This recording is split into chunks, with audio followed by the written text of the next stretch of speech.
আজকে শোনাবো আপনাদের দক্ষিণেশ্বর থেকে পূর্বস্থলী আসার গল্প। তো আসার পথে এই প্রচণ্ড রোদে আর জার্নিতে কোনো ক্লিপ নেওয়া আমার হয়নি। আর এখন বাজে সন্ধ্যা ওই 6:30 পৌনে 7টা নাগাদ। তো এখন আমি আর ও ঘুম থেকে উঠে বেরিয়ে পড়েছিলাম। আর আমরা চলে এসেছিলাম ছোটো মামার নার্সারিতে।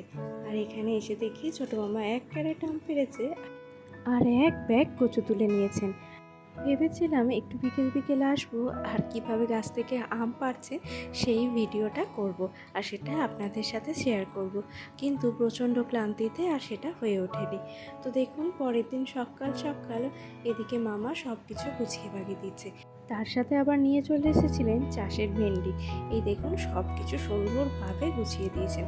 কিন্তু ওই গতকাল গাছ থেকে যে পাকা আমগুলো পেরেছিলেন, মামা বলছিলেন এবারে নাকি আমগুলো একদমই থাকছে না, বিশেষ করে হিমসাগর আমগুলো সকালবেলায় পেরে রাখলে নাকি বিকেলেই মোটার দিক থেকে কালো হয়ে পচে যাচ্ছে। জানি না এবারে এরকম কেন হচ্ছে। এবারে তো আমের ফলনও হয়েছে প্রচুর পরিমাণে। আর তার সাথে দেখুন, এদিকে মামা সমস্ত আমগুলো বেছে বেছে ব্যাগের মধ্যে ভরে দিচ্ছিলেন, কারণ এত সকালে তো গাছ থেকে আম পেড়ে এনে সেটা আবার গুছিয়ে বাগিয়ে নিয়ে যাওয়া সম্ভব হতো না। তাই আগের দিন সন্ধ্যাবেলাতেই সব আম পাড়া হয়েছিল। তাও দেখুন কত আম পচা বেরিয়েছে। আর এই যে এই আমগুলো বেছে বেছে দিচ্ছিলেন। মামার বাড়ির এইখানকার চারপাশটাও এত সুন্দর আর একদম জারুলের বনে ঘেরা। আর এই জারুল গাছগুলোতে যখন ফুল হয়ে বেগুনি হয়ে থাকেন, দেখতে অপরূপ সুন্দর লাগে। আমরা তো গেছি এই স্কুটিতে, তো সেই কারণে মামা বস্তাতে একদম সেলাই করে দিচ্ছেন, যাতে ওই পাদানির কাছে এই বস্তাটা নিয়ে নিতে পারি। আর আমরা প্রায় 50 থেকে 60 কেজি মতো আম এনেছিলাম। তার উপরে ছিল ভেন্ডি, কচু, আরও কত কি। সকাল সকাল যখন আমাদের দুজনের হাতে চায়ের কাপ আর আমরা আয়েশ করে চা খাচ্ছি, তখন মামা আর মামি মিলে আমাদের ব্যাগপত্র গুছিয়ে দিচ্ছিলেন। এই দেখুন, মামি ওদিকে ঢ্যাঁড়সটা ব্যাগে ভরে দিচ্ছিলেন আর এদিকে মামা বস্তা সেলাই করছিলেন। তার মধ্যে বড় মামাও চলে এসেছিলেন বাজারের দিক থেকে ঘুরে। তো এরপরে আমরা যাব বড় মামার ঘরে, একবার মামা আর মামির সাথে দেখা করে আসব, কারণ আমরা এই সকাল সকালে বেরিয়ে পড়ব। আমি উঠে গেছি ওই 5:30 নাগাদ, কারণ মামা মামি উঠে পড়েছিল।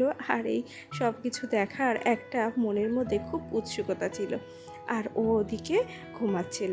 তো তারপরে আমরা ভাবলাম একটু ভোরই বেরোবো, কিন্তু বেরোতে বেরোতে সেই আমাদের 8টা তো হয়েই গেল।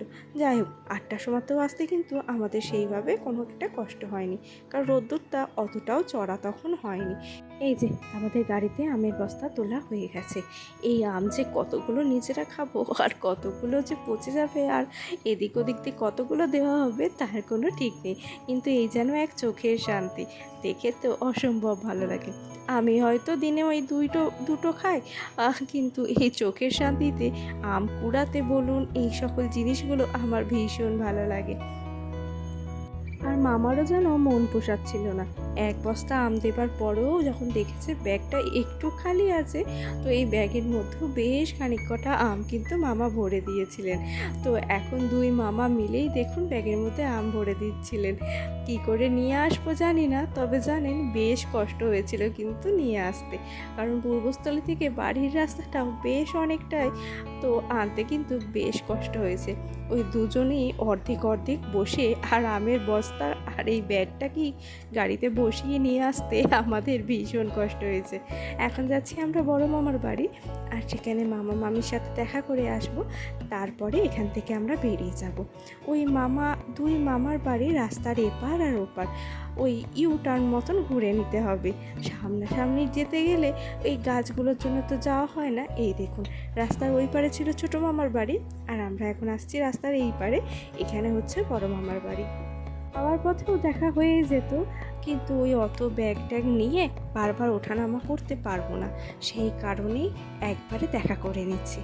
এই যে চলে এসেছি মামার বাড়ি। আর এই পূর্বস্থলী জায়গাটাতে প্রচুর পরিমাণে নার্সারি আছে জানেন, আর ছোটো মামারও কিন্তু এই নার্সারিই আছে। আর এখানে গাছ হয় অসম্ভব সুন্দর।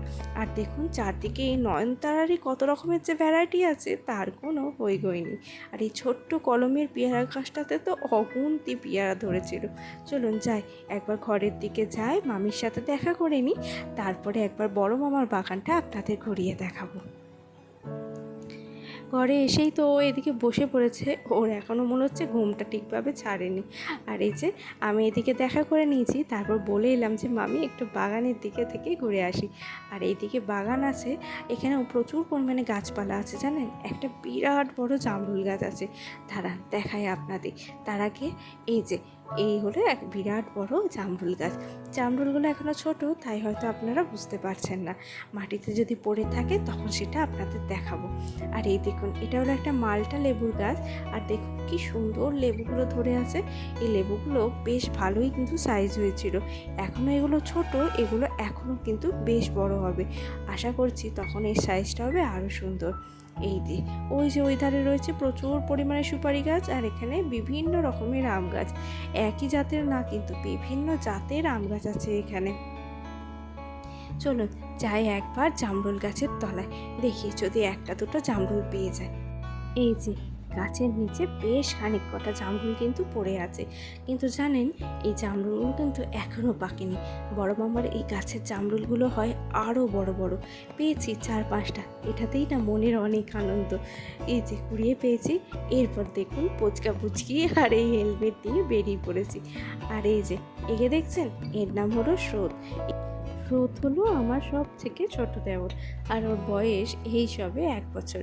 আজকে ওর জন্মদিন, কিন্তু আজকের দিনটাতে আর আমাদের থাকা হবে না। মামা মামি যদিও খুব জোরাজুরি করছিলেন, কিন্তু ওই কাজের জন্য আজকে আর থাকা হবে না। আমার যদিও সেমন কোনো কাজ নেই, কিন্তু আমার কর্তামশাই এরপর না কিছু একটা কাজ আছে, তো সেই কারণেই আমরা বেরিয়ে পড়লাম। আবার ধরুন আসতে হলে সেই বিকেল বিকেল, আর ওর যে কী কাজ আছে বলছিল সেটাও আর করা হবে না। তো এরপর আমরা বেরিয়ে পড়ব। এই যে মামা মামিকে টাটা দিয়ে আমরা এবার বেরিয়ে পড়লাম। এখন আমরা বাড়ির অনেকটাই কাছাকাছি চলে এসেছি, কিন্তু রাস্তাতে এই এত ব্যাগ ট্যাগ নিয়ে আর আমার কোনো ভিডিও করা হয়নি। আর বাড়ির কাছাকাছি এই জলাটাতে দেখলাম প্রচুর লাল শাপলা হয়ে আছে, তো সেই জন্যে আমি এখানে তুলতে চলে গেছিলাম। আর আমি একটা তুলেছি, আর এদিকে অমিতও 3খানা লাল শাপলা আমার জন্য তুলে দিয়েছে। যাই হোক, এখন তো এতগুলো শাপলা পেয়ে আমি বেশ খুশি হয়ে গেছি। তাহলে চলুন এই খুশি খুশি একগুচ্ছ লাল শাপলার অভিনন্দন জানিয়ে আজকের ব্লগটা এখানেই শেষ করছি। সবাই ভালো থাকবেন, সুস্থ থাকবেন, আর দেখা হবে পরবর্তী আরও একটি নতুন ব্লগে। ততক্ষণের জন্য টাটা।